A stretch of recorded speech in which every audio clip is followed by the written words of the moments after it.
couple things I want to point out to you that I may have either shown or said something, and of course we're constantly making changes to some of our kits. The first thing is we decided to send out your hose in 1 3-foot length. I mentioned they were cut in 12-inch sections.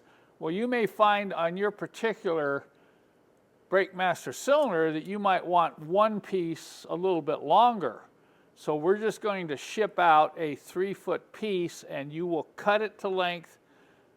Generally, you can cut it in 3 1-foot pieces, but you might check if you have a different type of master cylinder. Maybe one might be 16 and the other accordingly. The other thing I didn't mention was the importance of having some sort of little short wrench handy when you're working with these plastic fittings. Here's the deal. When you screw this in by hand, you think, man, I got it nice and snug, and then you go to unscrew it by hand, it doesn't want to come out because the plastic is binding in the threads. So I like this number 11 little stubby wrench that I use even to get the hard lines on, but I also have a little plastic wrench.